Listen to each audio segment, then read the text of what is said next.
भाई साहब का सवाल है कि मैं अब तक ये नहीं जान सका मक्का क्या है। मैं ये नहीं जान सका क्यों कहते हैं कि मक्का ज़मीन के सेंटर में है, महवर में है।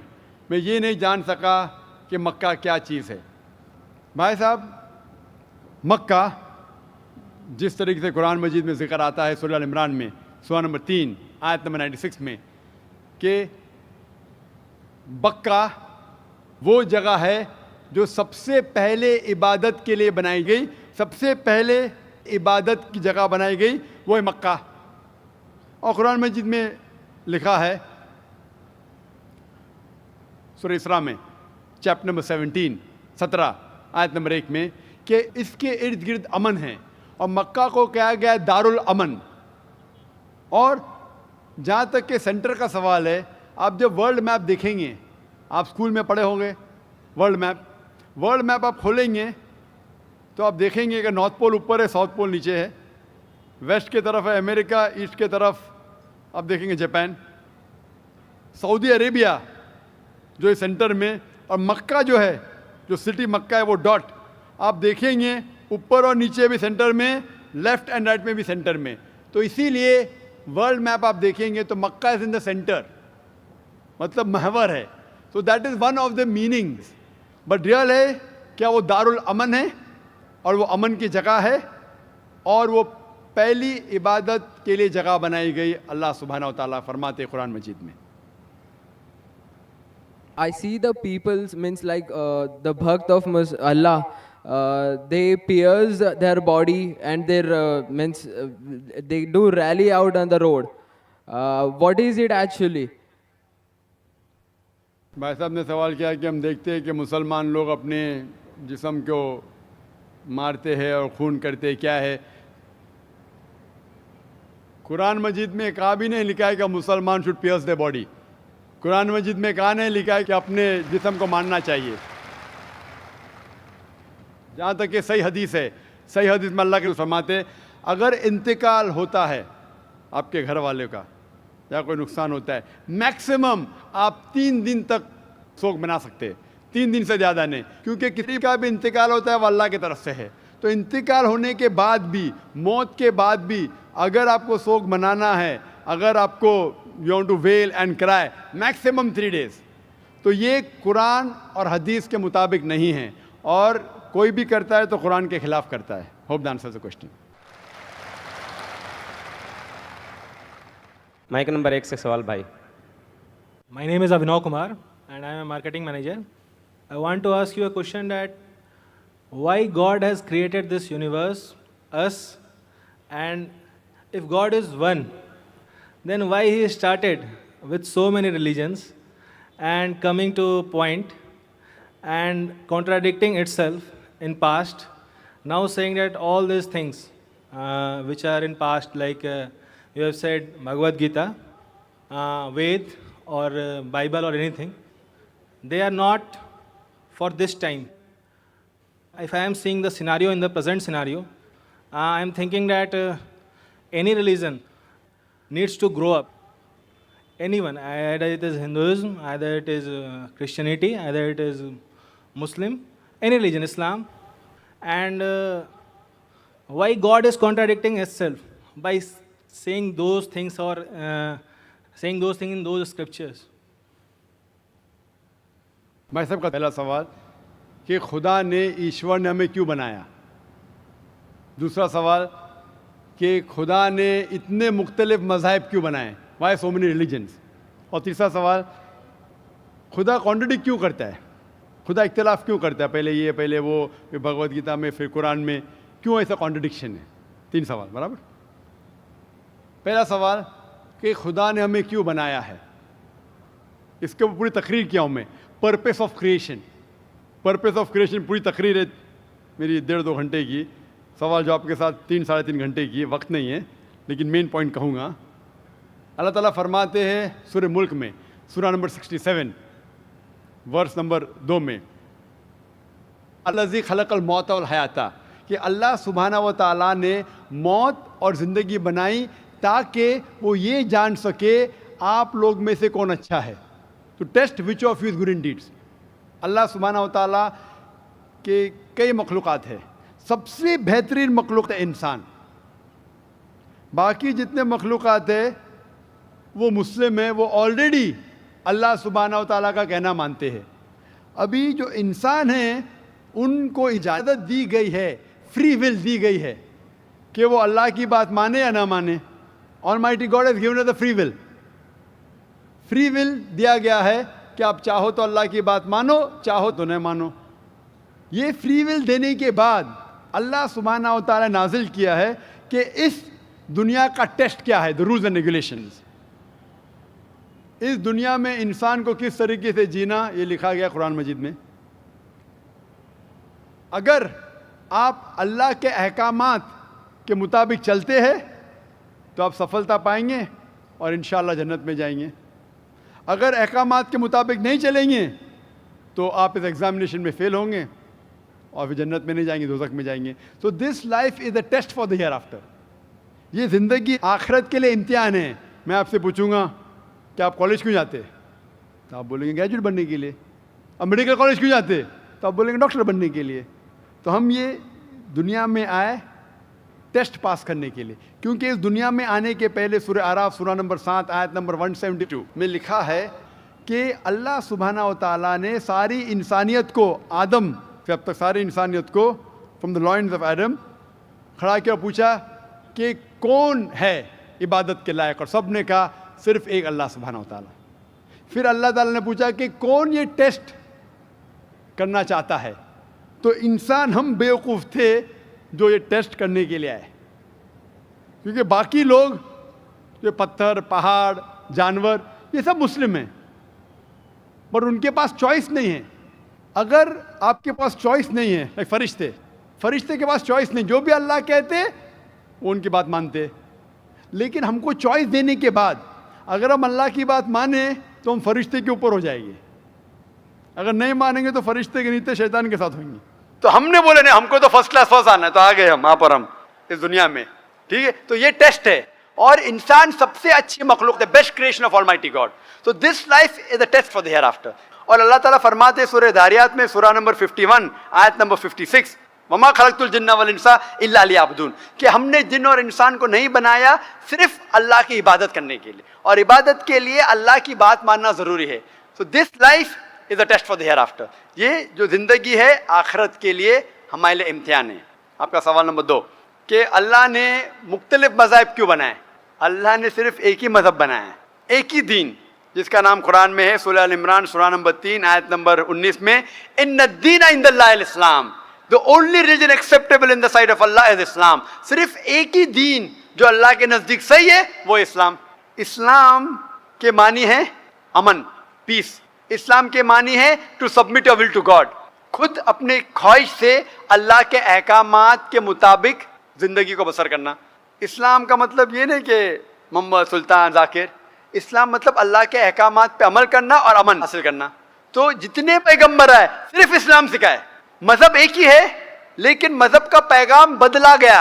जिस तरीके से जो पहले भाई साहब के सवाल में मैंने जवाब दिया था कि सारे पैगंबर का अहम पैगाम था कि खुदा एक है, सिर्फ उसकी इबादत करो, और आखिरी पैगंबर मोहम्मद सल्लल्लाहु अलैहि वसल्लम में बाकी चीज में लिटिल बिट डिफरेंस होगा, but the basic message was the same. Basic जो पैगाम था, एक खुदा, सिर्फ उसकी इबादत करो, उस खुदा की कोई प्रतिमा नहीं, बुत परस्ती गलत है, और इस ईश्वर के आखिरी पैगंबर मोहम्मद सल्लल्लाहु अलैहि वसल्लम। लेकिन क्योंकि वक्त जाने की वजह से जो पैगाम जो दिया गया था वो बदलता गया, जैसे मैंने कहा। तो जितनी मजहबी किताबें जो कुरान के पहले आए, कोई भी मजहबी किताब महफूज नहीं है। हिंदू स्कॉलर्स खुद कहते हैं कि the Vedas have been changed, Bible scholars खुद कहते हैं बाइबल्स हैव बीन चेंज्ड। जितने मजहबी किताब के स्कॉलर्स कहते हैं कि उनकी मजहबी किताब में तब्दीली आ चुकी है, लेकिन कुरान में अल्हम्दुलिल्लाह। और जो दुश्मन इस्लाम है, अकॉर्डिंग टू विलियम मूर, जो एक इस्लाम का बहुत ग्रेट क्रिटिक है, इस्लाम के खिलाफ बात करता है, वो फिर भी कहता है 200 साल पहले कहा कि एक वाहिद मजहबी किताब जो 1200 साल तक के महफूज है वो है कुरान। तो मजहब एक ही है, अल्लाह में मानना, उसकी इबादत करना, उसके अलावा किसी की इबादत नहीं करना, और आखिरी पैगंबर मोहम्मद सल्लल्लाहु अलैहि वसल्लम, एक ही मजहब। हम लोगों ने उसके गलत डिफरेंट नाम दिए, तो मजहब एक ही था। आपका आखिरी सवाल, इतने डिफरेंसेस क्यों पैदा किए? वो अल्लाह ने नहीं किए, इंसान ने किए। खुदा का सब में से यकसा था, हम इंसानों ने उसे तब्दील किया, जैसा मैंने कहा ना, काय के लिए, फायदे के लिए। तो अभी हमें ये देखना है कि असल मजहब क्या है। और मैं आमतौर पे कहता हूँ, जो मैं राय देता हूँ, मैं सिर्फ एक तरफा राय नहीं देता हूँ, कहते सिर्फ कुरान में मानो। मैं क्या कहता हूँ, आप कम से कम एक बात पे मानो कि एक किताब 100% खुदा की है, ठीक है। ये मानने में किसी को गिला शिकवा नहीं होगा। हिंदू कहेगा वेद खुदा की किताब है, ईसाई कहेगा बाइबल खुदा की किताब है, मुसलमान कहेंगे कुरान खुदा की किताब है। फिर मैं ये कहता हूं कि जो सारी मजहबी किताबों में यकसानियत है, हम कम से कम उसके ऊपर अमल करें। जो इख्तिलाफ है उसे कल डिस्कस करेंगे, सही बात। जो यकसानियत है, फिर आप कह सकते हैं ये तो वेद और कुरान में है, क्रिश्चियन कहेगा ये बाइबल और कुरान में, मुस्लिम कहेगा कुरान और बाइबल में, कुरान और वेद में। तो ये बात तो 100% खुदा की है। आप इस बात को तस्लीम करते हैं क्या नहीं? जो चीज कॉमन है बाइबल, वेद, कुरान में, वो 100% अल्लाह का कलाम होना चाहिए। बाकी है क्या बात में डिस्कस करेंगे। तो सारी मजहबी किताबों में लिखा है कि मोहम्मद सल्लल्लाहु अलैहि वसल्लम आखिरी पैगंबर, इख्तिलाफ की बात नहीं है। सारी मजहबी किताबों में लिखा है कि खुदा ईश्वर एक है, कोई इख्तिलाफ की बात नहीं। ना उसकी कोई प्रतिमा है, ना कोई बुत है, उसकी इबादत करना चाहिए। बाकी चीज छोड़ो, कम से कम इस पे तो अमल करो। इस तरीके से मैंने तकरीर की, हिंदू मजहब और इस्लाम में यकसानियत, ईसाई मजहब और इस्लाम में यकसानियत, और साबित किया कि बाइबल में लिखा है शराब हराम है, वेद में लिखा है शराब हराम है, कुरान में लिखा है शराब हराम है, तो शराब मत पियो। हिंदू मजहबी किताब में लिखा है कि औरतों को हिजाब करना चाहिए, बाइबल में लिखा औरतों को हिजाब करना चाहिए, कुरान में लिखा औरतों को हिजाब करना चाहिए, क्यों नहीं हिजाब करते औरत? इस तरीके से आप हिंदू मजहब किताब पढ़ेंगे, लिखे है सूअर का गोश्त खाना हराम है, Vishnu Sutra chapter number 5 verse number 49 में। बाइबल में लिखा है book of Leviticus chapter number 11 verse number 7 and 8, book of Deuteronomy chapter number 14 verse number 8, book of आयदा chapter number 65 verse number 2 to 5 कि सूअर का गोश्त खाना हराम है। कुरान का तो जिक्र कर चुका है, 4 जगह लिखा है हम सूअर का गोश्त नहीं खाते, बाकी लोग खाते ईसाई। इस तरीके से मैं कहता हूँ कम से कम यकसानियत पे तो अमल करो, इख्तिलाफी बातें बाद में करेंगे। इख्तिलाफ इंसान ने पैदा किया, इख्तिलाफ पैदा करने के बावजूद फिर भी अल्हम्दुलिल्लाह जितनी भी मजहबी किताबें बदली गई है, उसके बावजूद जो अहम अहकामात अब भी मौजूद है। इसीलिए मैं आपसे कहता हूँ कि खुदा में मानो, ना उसकी कोई प्रतिमा है और ना उसके अलावा किसी की इबादत करो, और आखिरी पैगंबर मोहम्मद सल्लल्लाहु अलैहि वसल्लम में मानो। Hope that answers the question. Thank you. ख़वातीन में अगर कोई गैर मुस्लिम खातून हो तो उनको सवाल करने का मौका दें।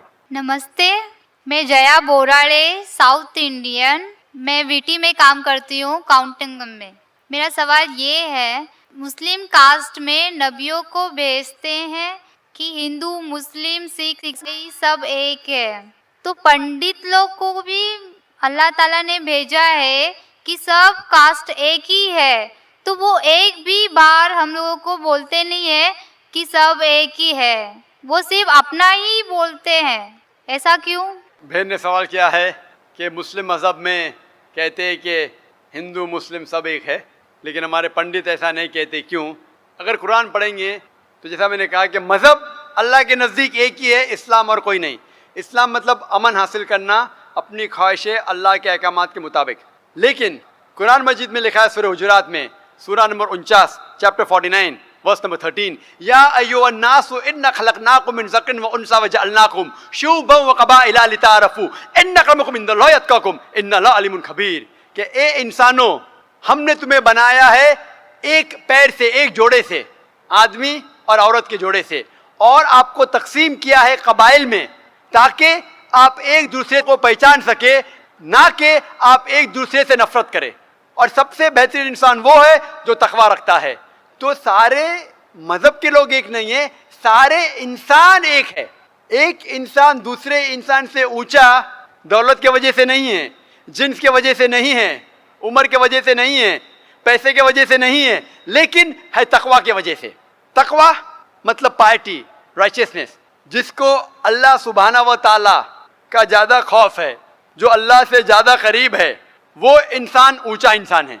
नहीं तो सारे इंसान यकसा है। जहाँ तक कि आपने कहा कि पंडित लोग ये क्यों नहीं कहते कि सारे इंसान सेम है, क्योंकि जब आप हिंदू मजहब की किताब पढ़ेंगे, वेद और बाकी किताब, इसमें लिखा है कि खुदा ने अपने सिर से पैदा किया ब्राह्मण कास्ट को, अपने छाती से पैदा किया क्षत्रिय क्लास को। ब्राह्मण मतलब लर्नड कास्ट, विद्वान क्लास, क्षत्रिय मतलब वॉरियर कास्ट, सोल्जर्स, और अपने थाई से, अपने जांग से या अपने पेट से पैदा किया वैश्य, बिजनेस क्लास, और अपने फीट से, पैर से पैदा किया शूद्रा। और ये कास्ट सिस्टम जो लिखा है आप देखेंगे मनुस्मृति में है, वेद में है, ये इसमें मानता नहीं हर हिंदू। क्यों? क्योंकि ये इंसानियत को तकसीम करता है। हमारे इस्लाम में सारे इंसान, चाहे गोरा या काला, अमीर या गरीब, राजा या फकीर, अल्लाह के नज़दीक इंसान यकसा है। ऊंचा तब होता है जब तकवा ज़्यादा है तो और अच्छा इंसान है। तो हम मानते हैं कि पैसे से या रंग से या जात पात से इंसान जन्नत में नहीं जा सकता है। इसके बारे में और अगर आप चाहते हैं तो आप मेरी तकरीर सुनो, हिंदू मजहब और इस्लाम में यकसानियत, और इसके बारे में और डिटेल्स में कहा regarding caste system. Hope the answer the question is. Mike number 2 से कोई सवाल हो भाई। अस्सलाम वालेकुम जाकिर भाई, I am Joseph Fernandes working in a call centre. मेरा सवाल आपसे ये है कि मुझे कई दोस्त मिले जिनमें से कुछ सिया है और कुछ सुन्नी। जैसे आपने कुछ देर पहले बताया कि जो इंसान मानता है कि अल्लाह एक है और मोहम्मद अलैहिस्सलाम आखिरी पैगंबर हैं, तो मैं मानता हूँ इस बात को। तो अगर मैं ये कहूँ कि मैं मुसलमान हूँ तो ये झूठ नहीं है। लेकिन मुसलमान बनने के बाद एक नमाज पढ़ना बहुत ज़रूरी होता है, और कुछ तरीके हैं जो दोनों ही दोस्तों ने मुझे बताए, लेकिन उनके तरीके अलग अलग हैं। तो मुझे ये समझ में नहीं आया कि किसका तरीका मैं अपनाऊँ, क्योंकि दोनों ही अपने तरीकों को सही समझ। भाई साहब ने सवाल किया कि अगर अल्लाह एक है उसमें मानना है और मोहम्मद सल्लल्लाहु अलैहि वसल्लम पैगम्बर है तो मैं मानता हूँ, तो उस तरीके से मुसलमान हूँ मैं। लेकिन मेरे दो दोस्त, एक शिया एक सुन्नी, और मुसलमान बनने के लिए नमाज़ पढ़ना ज़रूरी है, तो किस तरीके से नमाज़ पढ़ूँ? भाई साहब, आप कहते हैं कि अल्लाह एक है, आप मानते हैं कि अल्लाह के पैगम्बर मोहम्मद सल्लल्लाहु अलैहि वसल्लम आखिरी पैगम्बर है, तो आपने कहा कि किस तरीके से नमाज़ पढ़ूँ। ये शिया सुन्नी जो आपने पूछा, आप जब कुरान पढ़ेंगे, कुरान में ना शिया है ना सुन्नी है, कुरान में ना शिया है ना सुन्नी है। कुरान शरीफ में कहा गया है सूरह इमरान में, सूरह नंबर 3 आयत नंबर 103 में, वातसिमू बिहब्लिल्लाहि जमीअन वला तफरकू, कि आप आपस में इकट्ठा होकर अल्लाह की रस्सी को मजबूती से पकड़ो। अल्लाह की रस्सी है कुरान और सही हदीस। तो आप देखिए कुरान में क्या लिखा है और अल्लाह के रसूल के सही हदीस में क्या लिखा है। तो जो भी आपसे कुछ कहता है, अगर कुरान और सही हदीस के मुताबिक है, आप उसकी बात मानो। जो जाकिर कहता है वो भी कुछ अहम नहीं इस्लाम में, जाकिर इस्लाम में जीरो है। जो जाकिर कहता है वो बात मानना जरूरी नहीं, लेकिन जब मैं कुरान का हवाला दिया तो आपको कुरान की बात मानना फर्ज है। जब मैं सही हदीस का हवाला दिया तो आपको सही हदीस की बात मानना जरूरी है। तो इसीलिए कोई भी शख्स कुछ कहता है, अगर इख्तिलाफ है उसमें, तो फिर से रुजू हो जाओ कुरान और हदीस के पास, क्योंकि कुरान में लिखा है सूरह निसा में, सूरह नंबर 4 आयत नंबर 59 में, वर्स नंबर 59 में, अतिउल्लाह वाति रसूल, अल्लाह की इताअत करो, अल्लाह की बात मानो और अल्लाह के रसूल की बात मानो। और वो लोग those who have been charged with authority, जो अम्र है, वो लोग जो आपके अमीर है। लेकिन अगर इनमें इख्तिलाफ है, फिर से रुजू हो कुरान और हदीस के पास, अल्लाह और अल्लाह के रसूल के पास। तो अगर दो शख्स, दो आलिम, कोई भी अगर इख्तिलाफ है, आप फिर से मुड़ो अल्लाह और अल्लाह के रसूल के पास, कुरान और सही हदीस के पास। फिर देखो कि कौन सा दोस्त, कौन सा मुस्लिम, कौन सा आलिम, कौन सा मौलाना कुरान और सही हदीस के मुताबिक कह रहा है। आप समझे? तो इससे पता चलेगा कि क्या सही है। आप बोलते हैं कि नमाज पढ़ने के तरीके में इख्तिलाफ है, शुरू में कम से कम जो यकसा है वो तो शुरू करो। इख्तिलाफ बहुत थोड़ा है, नमाज के तरीके में इख्तिलाफ बहुत थोड़ा है, जो यकसा है वो तो शुरू करो। अगर आप मुसलमान बनना चाहते हैं तो इतना वक्त क्यों ले रहे? खाली नाम के मुसलमान होना जरूरी नहीं है, वो कोई फायदा नहीं। अमली तौर पे मानो कि अल्लाह एक है, उसकी इबादत करो और आखिरी रसूल मोहम्मद सल्लल्लाहु अलैहि वसल्लम पे ईमान लाओ। और उसके बाद फिर तहकीक करो, आपके दो दोस्त लोग जो बोल रहे कुरान से कौन मैच करता है, सही हदीस से कौन मैच करता है, क्योंकि अल्लाह के रसूल फरमाते, सही बुखारी की हदीस है, उस तरीके से नमाज पढ़ो जिस तरीके से आपने मुझे देखा। तो जो सही हदीस से साबित है, कुरान और सही हदीस से, उस तरीके से नमाज पढ़ो। लेकिन अगर 19-20 फर्क है, कम से कम जो यकसा है वो तो शुरू करो, इख्तिलाफी बातों पे तहकीक करो, इंशाअल्लाह पता लग जाएगा आपको क्या सही है। तो इंशाअल्लाह अभी आप सिर्फ नाम के मुसलमान मत न हो, अमली तौर के ऊपर मानो कि अल्लाह एक है और अल्लाह के रसूल मोहम्मद सल्लल्लाहु अलैहि वसल्लम आखिरी पैगंबर है। Hope the answer the question. Thank you sir. Mike number 1 से सवाल कर सकते हैं, कीजिए। जाकिर भाई, मेरा नाम शिवा था। कुछ साल पहले मैं इतना तो नॉलेज रखता था कि मतलब एक शांति नहीं मिलता था एक भगवान को मानने में, पूजा करने में।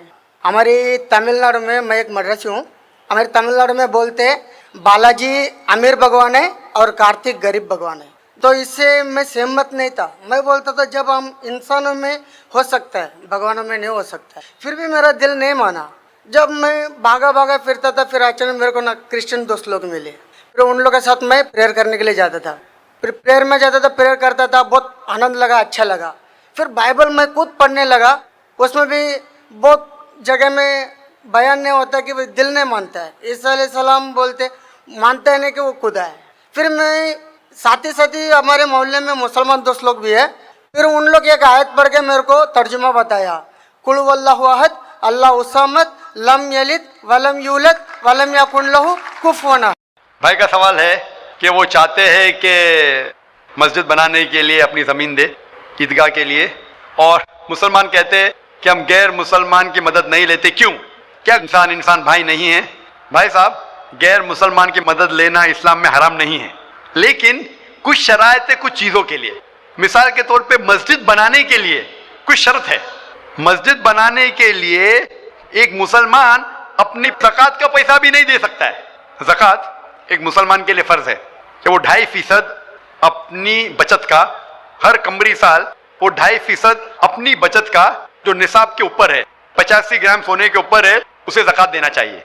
और ज़कात की कई शराइत है कि फ़ुक़ारा को देना चाहिए, गरीब को देना चाहिए, मसाकिन को, मौला और फुतुल कुलूब, गारिमून जो कर्जदार है वगैरह वगैरह, इब्ने सबील। लेकिन इसके अंदर ये मुसलमान अपनी ज़कात का पैसा मस्जिद के लिए दे सकता है, क्योंकि मस्जिद एक मुसलमान का फ़र्ज है कि वो अपने पैसे से बनाए, और ज़कात का पैसा भी इसमें इस्तेमाल नहीं हो सकता है, अपने बाकी पैसे से बनाए। ज़कात का पैसा की कैटेगरी लिखी गई है सूरह तौबा में, सूरा नंबर 9 आयत नंबर 60 में, कि ये 8 कैटेगरी को आप ज़कात का पैसा दे सकते हैं, मस्जिद बनाने के लिए नहीं।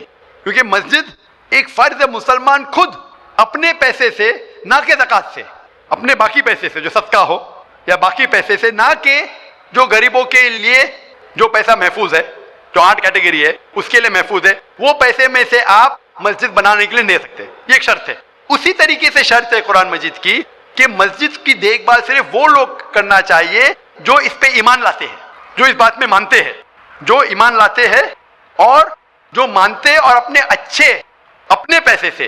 तो अगर कोई गैर मुसलमान अगर इस पे ईमान नहीं लाता है तो मस्जिद के लिए इस्तेमाल नहीं किया जा सकता है। मिसाल के तौर पे मैं कहूँगा कि यहाँ कई जगह है अपने हिंदुस्तान में जिसे कहा जाता है कैंटोनमेंट एरिया। तो कैंटोनमेंट एरिया मतलब वो एरिया जहाँ सिर्फ मिलिट्री के लोग जा सकते हैं। आम हिंदुस्तानी, मैं हिंदुस्तान का नागरिक हूँ, मैं ये नहीं कह सकता कि मैं हिंदुस्तान का नागरिक हूँ इसीलिए मुझे कैंटोनमेंट एरिया में जाने दो। वो रूल है। कैंटोनमेंट एरिया में जाने के लिए फर्ज है क्या वो लोग जो अपनी पूरी जिंदगी देते हैं देश की हिफाजत करने के लिए, वो लोग को इजाजत है। आम आदमी कैंटोनमेंट एरिया में नहीं जा सकता है, ये उसूल है देश का। उसी तरीके से जो लोग ईमान लाते हैं मजहब पे और ज़कात के अलावा अपनी बाकी आमदनी के पैसे से मस्जिद बना सकते हैं। तो इसीलिए क्योंकि आप ईमान नहीं लेके आए तो मस्जिद बनाने के लिए आपके पैसे का इस्तेमाल नहीं हो सकता है। लेकिन बाकी खैरात क्या अलग बात है। अगर आप किसी को पैसा देते हैं, किसी को तालीम के लिए मुसलमान को, तो हराम नहीं कि मुसलमान गैर मुसलमान का पैसा नहीं ले सकता है। सिर्फ मस्जिद के लिए शर्त है। तो कुछ चीज़ों के लिए शराइत है, बाकी चीज़ों के लिए नहीं। मिसाल के तौर पर आप कहना चाहते हैं कि मैं मेरे पैसों से कोई मुसलमान को पढ़ाना चाहता हूँ, तो कोई मुसलमान आपके पैसे से तालीम हासिल करना उसके लिए हराम नहीं है, सिर्फ मस्जिद के लिए। अगर आप चाहते हैं कि आपका पैसा मस्जिद में इस्तेमाल हो तो पहले आपको मुसलमान बनना पड़ेगा, आपको ईमान लाना पड़ेगा, फिर ही आप, क्योंकि आप अगर जिस चीज में ईमान नहीं लेके आते, आप अगर ईमान नहीं लेके आते कि हमको एक ईश्वर को मानना चाहिए, हमको सलाह पढ़ना चाहिए, तो उसी तरीके से अगर आपको ईमान आ जाएगा कि ये मस्जिद सही इबादत की जगह है और मैं इस पर यकीन करता हूं, फिर आपका पैसा ले सकते हैं, वरना नहीं। Hope the answer the question. आपका दूसरा सवाल है ये हम लोग जो गाय का दूध पीते हैं वो वेज है कि या नॉन वेज है? भाई का सवाल है कि हम गाय का दूध जो पीते हैं वो वेज है कि नॉन वेज है। साइंटिफिकली गाय वेज है कि नॉन वेज है? भाई साहब हम लोग जानते हैं नॉन वेज है। गाय नॉन वेज है ना? हाँ। तो उसका दूध वेज होगा या नॉन वेज होगा? Non veg. लेकिन हम लोग का धर्म में वो देवी है। हाँ, अभी उसके ऊपर बाकी सवाल आ गया ना। आपका पहला सवाल था कि दूध नॉन वेज है क्या वेज है, तो मैंने पूछा गाय नॉन वेज है क्या वेज है, आपने कहा नॉन वेज।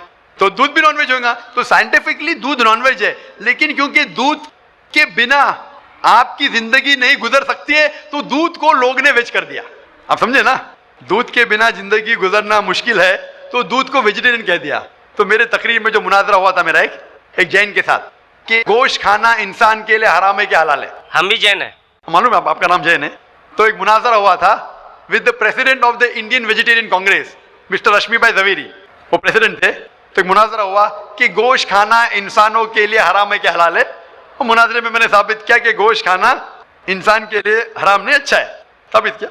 और उसमें यह भी कहा कि दूध नॉनवेज है, लेकिन सारे वेजिटेरियन दूध पीते, क्यों? आप समझ रहे ना। तो दूध scientifically is non vegetarian.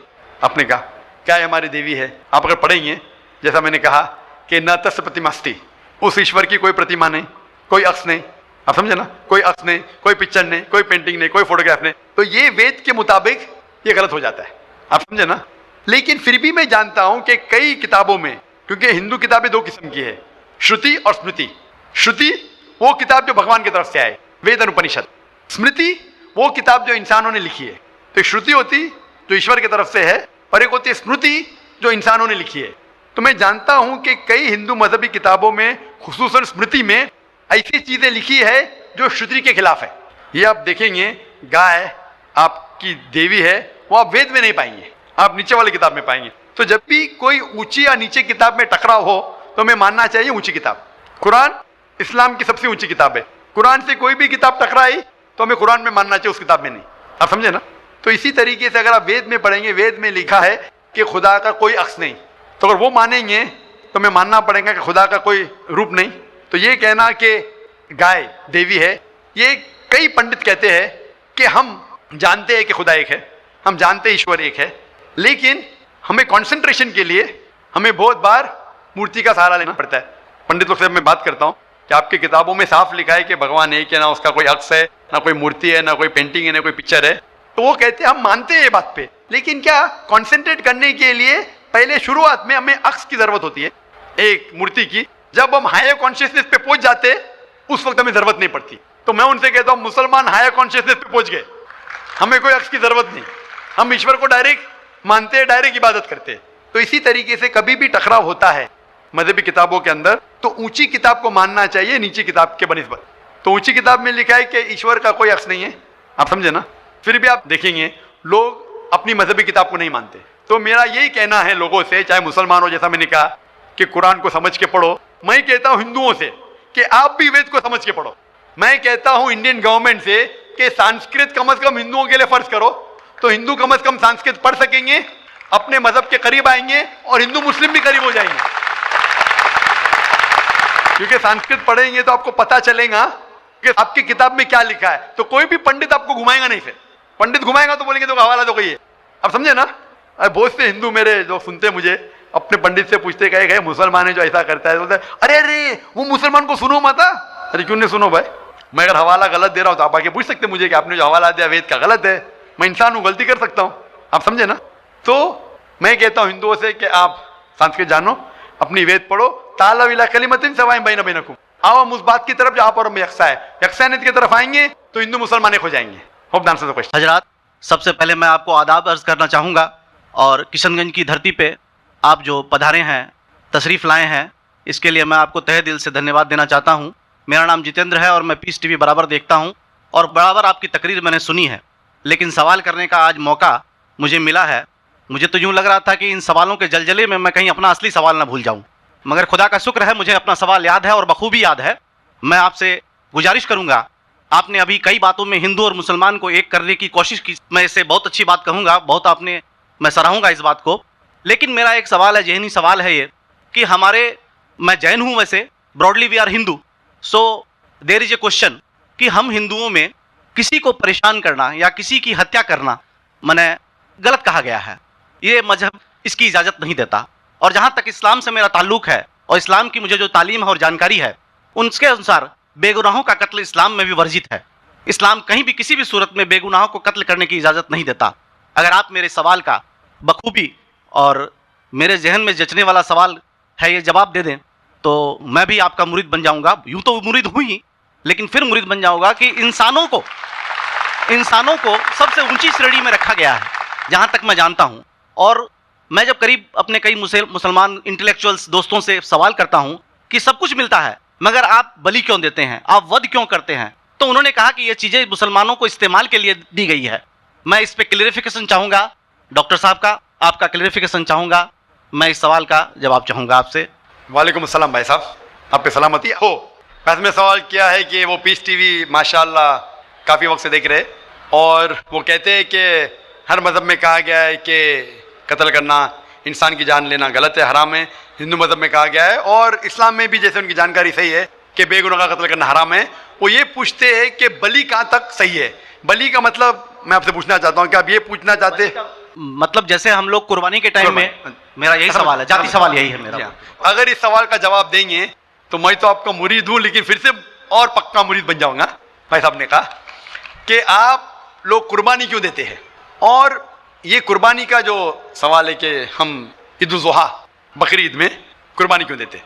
Quran Majeed में अल्लाह ताला फरमाते हैं सूरह हज में सूरह नंबर 22 में कि ना ही गोश्त ना ही खून अल्लाह को जाता है। अल्लाह को ना खून की ज़रूरत ना गोश्त की ज़रूरत। ये कुर्बानी के वक्त अल्लाह को खून नहीं जाता ना गोश्त जाता है। लेकिन तकवा, आपकी पायटी, आपकी परहेजगारी अल्लाह को पसंद है। आप अगर देखेंगे कि ईद उल ज़ुहा के बारे में क्यों हम कुर्बानी करते हैं, और वाक़या जानेंगे इब्राहिम अलैहिस्सलाम का कि इब्राहिम अलैहिस्सलाम को अल्लाह सुब्हानहू व तआला ने, उस वक्त बुत परस्ती बहुत आम थी, बुत परस्ती बहुत आम थी और कुर्बानी इंसानों की बहुत आम थी। और हिंदुस्तान में भी आम है आज भी हिंदुस्तान में कई दीगर मज़ाहिब में लड़कियों की कुर्बानी दी जाती है, बच्चों की बलि दी जाती है। क्या आप छोटे बच्चे का कत्ल करो, औरत का कत्ल करो, बलि दे जाओ और भगवान खुश हो जाएंगे। कई जगह अल्हम्दुलिल्लाह मुसलमान में नहीं है। तो उस वक्त इब्राहिम अलैहिस्सलाम को अल्लाह ने पूछा कि आपको सबसे ज़्यादा अजीज़ इस दुनिया में क्या चीज़ है, तो उन्होंने कहा कि मेरा बेटा। तो उन्होंने पूछा कि आप अपने बेटे की कुर्बानी दे सकते, अपने पैगम्बर इब्राहिम अलैहिस्सलाम से बेटी कुर्बानी दे सकते। तो वो चौंक गए और अल्लाह के पैगम्बर थे, उन्होंने अल्लाह के बेटे से कहा, बेटे ने कहा बेशक अल्लाह के लिए आप मेरी कुर्बानी दे सकते, आप अपने हाथ पे पट्टी मारना। जैसा अल्लाह ताला फरमाते इस दुनिया में अल्लाह ताला हमारा इम्तिहान ले रहे, तो अल्लाह ताला इम्तिहान ले रहे अपने पैगम्बर इब्राहिम अलैहिस्सलाम का। अल्लाह ताला ये भी जानते कि इब्राहिम अलैहिस्सलाम जवाब क्या देंगे, तो इब्राहिम अलैहिस्सलाम अपने आँख पे पट्टी मारते और जिस तरीके से हुक्म आता है अपने बेटे की कुर्बानी देने जाते। उस वक्त ही एक भेड़, गोट या शीप आ जाता है और उस शीप की कुर्बानी हो जाती है। तो उस चीज़ को याद रखने के लिए आज भी मुसलमान बकरी ईद के टाइम पे, ईद उल ज़ुहा के वक्त जानवर की कुर्बानी देते। ये याद दिलाने के लिए हमें, क्योंकि ये अल्लाह सुब्हानहू व तआला की तरफ से अपने आखिरी पैगम्बर मोहम्मद सल्लल्लाहु अलैहि वसल्लम ने कहा, उसकी बात मानते। लेकिन अगर मैं सोचूं दिमाग से क्यों, तो ये सोच सकता हूं कि ये हमें याद दिलाने के लिए क्या अल्लाह को इंसान की कुर्बानी की ज़रूरत नहीं, इंसान की जान लेने की ज़रूरत नहीं। तो जो आज दुनिया भर में आज भी हो रहा है कि बच्चों को कत्ल किया जा रहा है, औरतों का कत्ल किया जा रहा है, बलि पे चढ़ाया जा रहा है, ये बिल्कुल गलत है। और दोनों में आप देखेंगे फ़र्क। अगर कोई दूसरे मज़हब में, या हिंदू मज़हब लो या दीगर मज़हब लो, अगर कोई जानवर की बलि चढ़ाई जाती है तो उधर ही रख दिया जाता है और अक्सर वो फजूल हो जाता है। हो सकता है कभी कोई चुपके से आके खा ले। इस्लाम में जब कुर्बानी दी जाती है ईद उल ज़ुहा के टाइम पे, सबसे पहले जो मैं कह रहा हूँ कि मेरी मंतक ये समझ सकती है कि हमें ये याद दिला रहे कि इंसानों की बलि चढ़ाना हराम है। और जब हम याद दिलाते हैं, जब बकरा काटते या जो भी काटते हैं जानवर, इस वक्त जब हम काटते, हम अल्लाह का नाम लेके काटते, और जो भी जानवर की कुर्बानी देते उसके 3 हिस्से कर सकते। एक हिस्सा हम खुद रख सकते, खुद के इस्तेमाल में ला सकते, एक तिहाई हिस्सा। दूसरा हिस्सा हमें हमारे रिश्तेदार में बांटना चाहिए, और तीसरा हिस्सा गरीबों में बांटना चाहिए। जब कुर्बानी दे रहे हम उस जानवर का इस्तेमाल कर रहे, जानवर खाना अलाउड है क्या नहीं, वो एक अलग बहस है, जिसके ऊपर आप पूछे तो वो जवाब अलग है कि जानवर खाना सही है क्या गलत है, वो एक अलग डिबेट है जो हम अभी नहीं, अगर आप पूछना चाहे तो अगला सवाल पूछ सकते हैं। एक तीसरा हिस्सा हम इस्तेमाल करें, एक तीसरा हिस्सा हम दोस्तों में बांट रहे हैं, हमारे रिश्तेदार में, और तीसरा हिस्सा हम गरीबों में बांटते। तो इनमें गरीबों का फायदा हो रहा है, ना फजूल खर्ची हो रही है, और याद दिलाया जाता है कि इंसानों का कत्ल करना गलत है। तो ये अच्छी चीज़ है। जब बलि जैसा देखे बाकी मज़ाहिब में क्या हो रहा है, इंसानों का कत्ल किया जाता है, बिल्कुल हराम है। उसके अलावा जब जानवर का भी कत्ल करते हैं वो जानवर फजूल खर्ची में जाता है। इस्लाम में हमें याद दिलाया जाता है, और कुरान मजीद में लिखा है सूरह माइदा सूरह 5 आयत नंबर 1 में, और सूरह नहल सूरह नंबर 16 आयत नंबर 5 में, कि जो जानवर आपके लिए हलाल है वो खा सकते, जो चौपाया है, खाली वो जानवर मत खाओ जो आपके लिए हराम है, जो हलाल है वो खा सकते। तो ये खाने के लिए हमारे खुराक है। हम कुर्बानी के वक्त ना कुछ ज़ाया कर रहे, ना पैसे की बर्बादी कर रहे। हमें याद दिलाया जाता है क्या ना खुदा को गोश्त जाता है, ना खुदा को खून जाता है, खुदा को तकवा जाता है, हमारा तकवा, हम कितने परहेजगार हैं। और साथ साथ इसका इस्तेमाल होता है, एक तिहाई हिस्सा मैं खाता हूँ, रिश्तेदारों में बांटता हूँ, और आखिरी तिहाई हिस्सा मैं बांटता हूँ गरीबों में, तो इससे फायदा होता है। तो इसमें क्या गलत है? बनिस्बत दूसरे मज़ाहिब में आप देखेंगे इसमें नुकसान ही नुकसान है, इंसान का कत्ल हो रहा है, और जानवर को भी अगर बलि चढ़ाई जाती है तो फजूल खर्ची होती है। बनिस्बत इस्लाम में बकरीद के अंदर फायदा ही फायदा है। Hope that answers the question. बहुत खूब, आपने ये बहुत अच्छा फरमाया, मैं आपके जवाब से काफ़ी संतुष्ट हूँ। और जाते जाते एक आखिरी सवाल करना चाहूँगा कि अहिंसा को इस्लाम किस नज़रिए से देखता है? अहिंसा को इस्लाम किस नज़रिए से देखता है? भाई साहब का आखिरी सवाल है कि अहिंसा को इस्लाम किस नज़रिए से देखता है? आमतौर पे हिंसा हराम है। इस्लाम आता है लफ्ज़ सलाम से, इसके मानी है सलामती, अमन, शांति। इस्लाम के मानी है कि शांति हासिल करना, अपनी ख्वाहिश, अल्लाह का जो पैगाम है उसके मुताबिक अपनी ज़िंदगी बसर करना और अमन हासिल करना, उसे कहते हैं इस्लाम।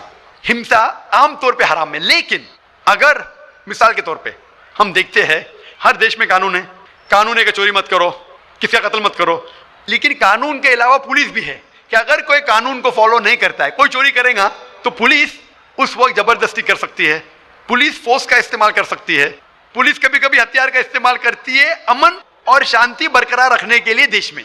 उसी तरीके से इस्लाम में हिंसा आमतौर पे हराम है, लेकिन हर इंसान शांति नहीं चाहता है। कुछ इंसान जो अशांति चाहते हैं और जो अल्लाह का फरमान पे अमल नहीं करते और शांति को भ्रष्ट करना चाहते, उस वक्त इस्लाम इजाजत देता है कि आखिरी मरहले पे आप हिंसा का इस्तेमाल कर सकते शांति लाने के लिए, हिंसा का इस्तेमाल कर सकते शांति लाने के लिए, खुद के फायदे के लिए नहीं। इसीलिए आमतौर पे जितने भी आपने देखे होंगे जो जंग अल्लाह के रसूल लड़ी, अक्सर वो था सेल्फ डिफेंस में। अगर कोई चोर मेरे घर में घुसता है और मेरी बेटी से बदतमीजी करता, मैं क्या कहूँगा? मैं हिंसा में मानता हूँ, मैं हाथ में लगाऊंगा। भाई मेरी चूड़ियाँ नहीं पहना होगी हाथ में, मुसलमान हूँ लेकिन चूड़ियाँ नहीं हाथ में पहना हूँ। आपके घर में कोई चोर घुसता है और आपकी बेटी से बदतमीजी करता, आप क्या करेंगे? जी हाँ, मैं मुकाबला करूंगा। मुकाबला करेंगे, हाथ भी उठाएंगे ना। इस तरीके से हिंसा का इस्तेमाल आखिरी मरहले पे अगर दूसरा कोई चारा नहीं है तो इस्तेमाल किया जा सकता है हक के लिए, ना हक के लिए नहीं। दूसरे को तकलीफ पहुंचाने के लिए गलत है, दूसरे का माल हड़प करने के लिए हराम है, लेकिन खुद के बचाव के लिए या अमन हासिल करने के लिए हिंसा का इस्तेमाल किया जा सकता है। लेकिन असल में इस्लाम आता है लफ्ज सलाम से, जिसके मानी है सलामती, अमन, ताकि दुनिया में सलामती पहुंचे। बहुत खूब, बहुत अच्छा लगा आपको सुन के। फिर एक बार मैं आप तहे दिल से आपका शुक्रिया अदा करना चाहूंगा। कि आप खुदा हाफिज। एक खुदा में मानते? मैं एकदम एक खुदा को नहीं, मैं अपने अंदर में बैठे ब्रह्म को मानता हूँ। मेरी अपनी अलग सोच है, मैं किसी मंदिर में नहीं जाता हूँ, ये बात नहीं है, जाता हूँ, लेकिन मेरी अपने अंदर की आवाज़ है कि इंसानों की खिदमत करो, इंसानों की इज्जत करो और भटके हुए को राह दिखाओ।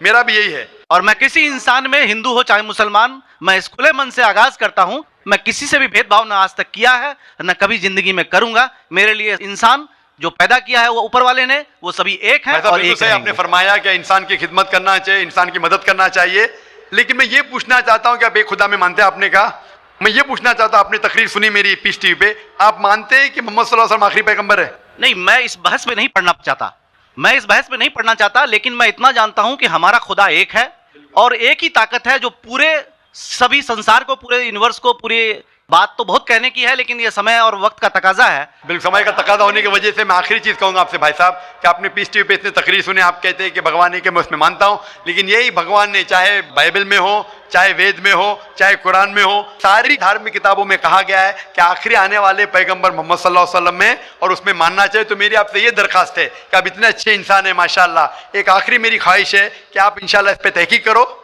और ये जब आप एक भगवान में मानते हैं, दूसरे इंसानों को तकलीफ नहीं देना चाहते, तो भगवान ये भी कहते हैं कि आखिरी पैगंबर कौन है, उस पर तहकीक करो।